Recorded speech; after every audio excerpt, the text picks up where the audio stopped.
வணக்கம் மக்களே, நீங்கள் வேறு கேட்குறது மொக்க கம்பெனி. நாங்கள் ஹோஸ்ட் பாப் கல்ச்சரில் one of the best spy ஏஜென்ட்னு பார்க்கும்போது கண்டிப்பாக இல்லை நம்ம ஈத்தன் ஹண்ட்டுக்குமே ஒரு ஸ்பெஷல் பிளேஸ் இருக்கேன். ஸோ என்னதான் ஏகப்பட்ட ஸ்பை அசாசின்ஸ்லாம் இருந்தாலும் ஸ்பை ஏஜென்ட் வைஸாக நிறைய வித்தியாசமான விஷயங்கள், நிறைய உளவு வேலைகள், யாராலையுமே முடிக்க முடியாத மிஷன்ஸ் எல்லாத்தையுமே பக்காவாக செஞ்சு முடிக்கக்கூடிய அந்த திறமை இந்த பக்கம் ஈத்தன் ஹண்ட் கிட்ட இருக்குன்னு சொல்லலாம். கிட்டத்தட்ட ஒரு குட்டி பேட்மேனாவே வாழ்ந்துட்டு இருக்காரு. ஸோ இந்த ஈத்தன் ஹண்ட் யார், இவருடைய ஆரிஜின், இவருடைய பவர்ஸ் அண்ட் வீக்னஸ் தான் மொத்தமாக பார்க்க போகிறோம்.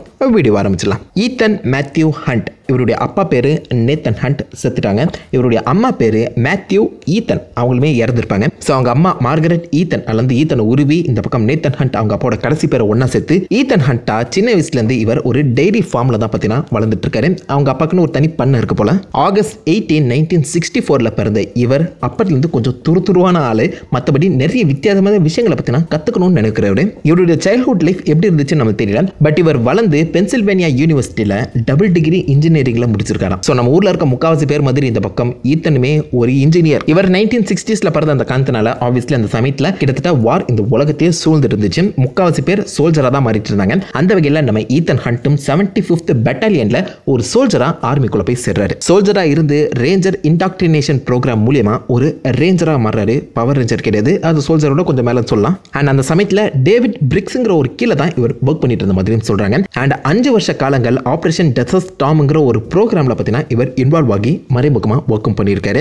ஸோ இந்த டேவிட் பிரிக்ஸ் கீழே இவர் வந்து ஒர்க் பண்ணிட்டு இருந்து 5 வருஷங்கள் கழிச்சு ரேஞ்சர் பொசிஷன்லேருந்து அவர் வெளியில் வராரு. இந்த 5 வருஷ காலங்களில் தான் அவர் பல வித்தைகளை கற்றுக்கிட்டாருன்னு சொல்லலாம். நிறைய புது புது கான்டாக்ட்ஸ் கிடைக்குது, என்ன மாதிரி சண்டை போடுறது அண்ட் என்ன மாதிரி கன்ஸை ஹேண்டில் பண்ணுறதுன்னு சொல்லி எல்லா விதமான எக்ஸ்பீரியன்ஸுமே எடுத்து வெளியில் வந்த அவர் CIA குள்ள போய் சேர ட்ரை பண்ணுறாரு. ஸோ அங்கேயுமே இவருக்கு 2-3 வருஷங்கள் எக்ஸ்ட்ரா ட்ரைனிங் கொடுத்து இவருடைய பேக்ரவுண்ட் செக்ஸ் எல்லாமே பார்த்தீங்கன்னா நடந்துட்டு இருக்க அந்த சமயத்தில் இவருடைய ப்ரீவியஸ் கர்னலாக இருந்த டேவிட் பிரிக்ஸ் இப்போதைக்கு CIA குள்ள ஒரு ஹை பொசிஷனில் வந்து பார்த்தீங்கன்னா ஃபிக்ஸ் ஆகியிருக்காரு.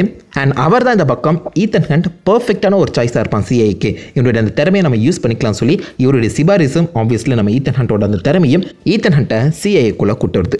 CIA-க்குள்ள ஏஜென்ட் ஈத்தன் ஹண்ட் வந்திருந்தாலும் அந்த சமயத்தில் டேவிட் பிரிக்ஸ் வந்து பார்த்தீங்கன்னா CIA-க்குள்ள அவருடைய ப்ரீவியஸ் மெம்பர்ஸ் எல்லாருமே ஒன்றா சேர்த்து ஒரு ஸ்பெஷல் சீக்ரெட் டிவிஷனை உருவாக்கி வச்சிருப்பாரு. இம்பாசிபிள் மிஷன் ஃபோர்ஸஸ், IMF ஷார்ட்டாக சொல்லுவாங்க.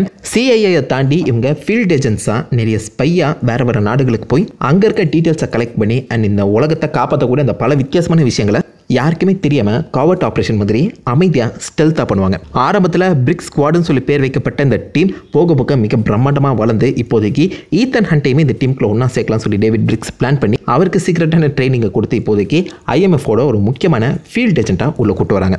ஆரம்பத்தில் ஒரு பிளாக் ஆப் மெம்பராக தான் நீ வரேன் அப்படின்னு சொல்லி மென்ஷன் பண்ணியிருந்தாலும் போக போக நம்ம ஈத்தன் ஹண்ட்டுக்கு எல்லா உண்மைகளையுமே சொல்லி அவரே பர்சனலாக நான் இது டீமுக்குள்ள தான் இருப்பேன்னு சொல்லி அக்செப்ட் பண்ணியே வந்தாராம். அண்ட் திரும்பவும் ட்ரைனிங் தான், பட் இந்த முறை சண்டை போடுறதுக்கு கிடையாது. எப்படி சண்டை போடாமல் அமைதியாக எல்லா ஒர்க்குமே செஞ்சு முடிக்கணும்னு சொல்லி நிறைய டெக்னாலஜி எக்ஸ்ட்ராக்ஷன் பண்ணுறது எப்படி, ஒருத்தன் வாய் அசைக்கிறது மூலமா அவன் என்ன சொல்ல வரான்னு சொல்லி கண்டுபிடிக்கிறது எப்படி, பல வித்தியாசமான மொழிகள்னு சொல்லி அந்த வகையில் ட்ரைனிங் கொடுக்கப்படுது. ஸோ ஆல்ரெடி சண்டை போடுறது எப்படின்னு தெரியும், கன்ஸ் யூஸ் பண்ணுறது தெரியும், பத்தாத குறைக்கு எப்படி ஸ்பை வேலைகள் பண்ணுறதுன்னு எல்லா வித்தைகளையுமே பற்றி கற்றுக் கொடுத்து அகைன் ஒரு குட்டி பேட்மேனாகவே நம்ம ஈத்தன் ஹண்டா மாற்றிட்டு இருக்காங்க. அண்ட் இவரை பேஸாக வச்சு 5 பேர் கொண்ட ஒரு குழு, ஒரு டீமையுமே உருவாக்குறாங்க. அந்த டீமில் இந்த ஈத்தன் ஹண்ட் தான் பாயிண்ட்மேன், அதாவது சொல்கிற வேலையை செய்யணும் அண்ட் மோஸ்ட் ஆஃப் த வேலைகளுக்கான அந்த க்ளூஸாக கண்டுபிடிக்கிற வேலையும் இந்த ஈத்தன் ஹண்ட் தான் பண்ணோம். ஆப்வியஸ்லி இவர் தானே ஹீரோ. அண்ட் இவருடைய டீம் லீடர் தான் ஜிம் ஃபெல்ப்ஸ். ஸோ இந்த டீம் வந்து பார்த்தீங்கன்னா எந்த ஒரு ஆர்டர்லையும் எந்த ஒரு லாக் அடிப்படையிலையுமே ஒர்க் பண்ணுங்கிற அவசியம் கிடையாது. ஒரு மிஷன் உங்களுக்கு கொடுக்கப்பட்டுச்சுன்னா ஏதாச்சும் செஞ்சு அந்த மிஷனை முடிக்கணும். ஸோ அந்த மிஷனை முடிக்கிறது தான் உங்களுடைய குறிக்கோள். அதை எப்படி வேணாச்சு லாவை உடச்சி என்ன வேணாச்சு பண்ணி முடிக்கலாம். ஸோ ஃபுல் ஃப்ரீடம், மோர் லைக் ஒரு சாண்ட் பாக்ஸ் மிஷனாக தான் பார்த்தீங்கன்னா இவங்களுக்கு கொடுக்கப்படுற மிஷனே இருக்கும். எதுவுமே நேரடியாக இருக்காதுன்னு சொல்ல வரேன். ஸோ இந்த மாதிரி லாவை பிரேக் பண்ணுற அந்த சமயத்தில் ஆப்வியஸ்லி அந்த நாட்டு கவர்மெண்ட்டாக இருக்கட்டும், இவங்க யாரை இன்ஃபில்ட்ரேட் பண்ண போகிறாங்களோ இல்லை இந்த எதிரியாக இருக்கட்டும், யார் வேணாச்சும் இவங்களை பிடிச்சி கொல்லவும் செய்யலாம். ஸோ என்ன வேணாச்சும் பண்ணி அந்த மிஷனை முடிக்கணும். அந்த மிஷன் முடிக்கிற அந்த சமயத்தில் இவங்க உயிரோடவும் இருக்கலாம், சத்தும் போயிருக்கலாம். இது எல்லாத்துக்குமே உடன்பட்டு தான் IMF-குள்ள வந்து சேர்றாங்க. ஸோ ட்ரைனிங்லாம் எடுத்து நம்ம டீமுக்குள்ளே அந்த IMF-குள்ள முதலாக வந்து சேர்ந்துட்ட அப்புறம் சில மாதங்கள் கழிச்சு ஒரு மிகப்பெரிய குண்டு நம்ம ஈத்தன் ஹண்ட் தலைமையில் வருது. மோலுங்கிற ஒருத்தன் இந்த பக்கம் IMF-ஐ இன்ஃபில்ட்ரேட் பண்ணி அந்த டீமில் இருக்க பல பேரை கொண்டுறான். அதுக்கப்புறம் தான் அந்த டீமோட லீடராக இருக்க ஃபெல்ப்ஸும் அவருடைய ஒய்ஃபும் தான் இதுக்கு காரணங்கிற உண்மையை தெரிஞ்சு அதை நம்ம ஈத்தன் ஹண்ட் ஃபர்ஸ்ட் மிஷனாகவே செஞ்சு முடிக்கிறாரு. அதாவது நம்ம ஈத்தன் ஹண்டோட IMF மிஷனை உடனே அவருடைய டீமில் இருக்க அந்த கெட்டவனை கண்டுபிடிச்சி, அதாவது அந்த பிளாக் ஷிப்பை கண்டுபிடிச்சி அவனை மேல் அதிகாரி கிட்ட போட்டு கொடுக்குறது. நல்லா கொடுக்குறீங்கடா மொதல் மிஷன் டே. அதை தொடர்ந்து பல இன்ட்ரெஸ்டிங்கான மிஷனில் இந்த பக்கம் நம்ம ஈத்தன் ஹண்ட் பார்த்தீங்கன்னா இன்வால்வ் ஆகியிருக்காரு.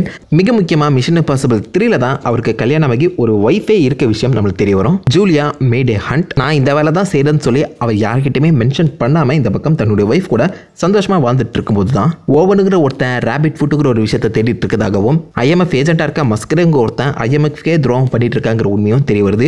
இந்த மிஷன் இம்பாசிபிள் அந்த படத்தை எடுத்து பார்த்தீங்கன்னா மோஸ்ட் ஆஃப் அந்த கிட்டவைங்க IMFக்குள்ளேருந்து வெளில வந்தவங்களா தாங்க இருப்பாங்க. யாருக்கு தெரியும், அடுத்த வர போகிற படங்களில் நம்ம ஈத்தன் ஹண்டே கெத்தவனா மாறத்துக்கான வாய்ப்புகளும் இருக்கு.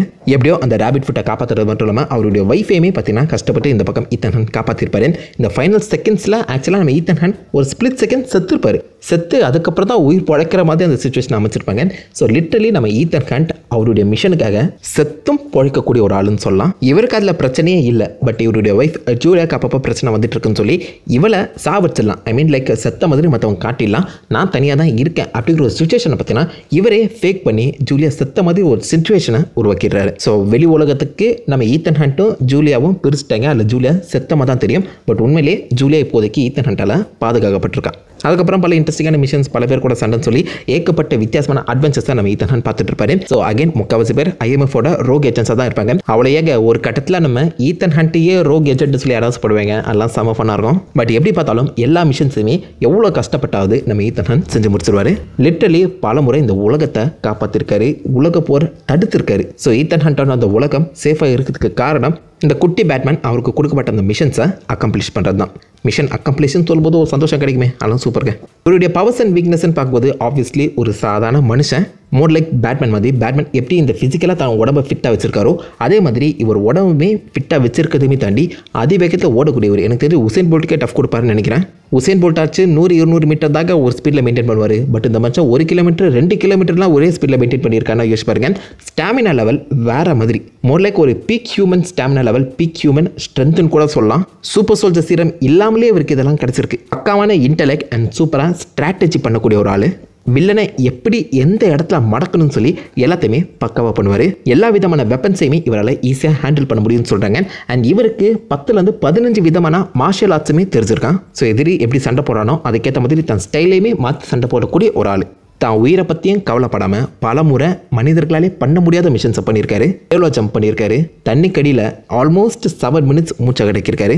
And obviously playboy, billionaire கிடையாது, ஜஸ்ட் ஒரு ப்ளே பாய். கிட்டத்தட்ட ரியல் லைஃப் டாம் க்ரூஸ் என்ன மாதிரி இருக்காரோ அந்த மாதிரி ஈத்தன் ஹண்ட்னு சொல்லலாம். ப்ளஸ் அந்த ஸ்பை எபிலிட்டிலாம் ஆட் பண்ணிக்கோங்க. இவருடைய வீக்னஸ்ன்னு பார்த்தீங்கன்னா கண்டிப்பாக லைஃப் அண்ட் லவ்னு தான் சொல்லணும். ஹியூமன் தான், டப்புன்னு சொல்லிட்டு கொண்டுடலாம். பட் அதையுமே தாண்டி இவரை நீங்கள் மடக்கணும்னா எப்படி பேட்மேனை பேரண்ட்ஸ் பேரை சொல்லி ஈஸியாக கன்வின்ஸ் பண்ணலாமோ அதே மாதிரி நம்ம ஈத்தன் ஹண்ட்டுக்கு யாராவது லவ் லைஃப்னு இருந்தாங்கன்னா, ஃபார் எக்ஸாம்பிள் இவருடைய ஒய்ஃப் ஜூலியா மிஷன் இம்பாசிபிள் 3ல அந்த ஜூலியாவை கடத்தி வச்சு அதன் மூலிமா கிட்டத்தட்ட நம்ம ஈத்தன் ஹண்ட்டை கொலையை பண்ணியிருப்பாங்க. அதே மாதிரி ஈத்தன் ஹண்ட்டை சுற்றி இருக்க அவருடைய ஃப்ரெண்ட்ஸ் பெஞ்சை காப்பாற்றவும் பலமுறை அவர் கஷ்டப்பட்டிருக்காரு.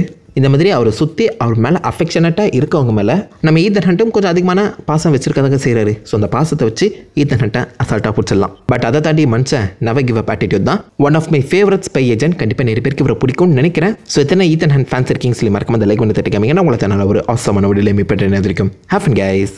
வாட்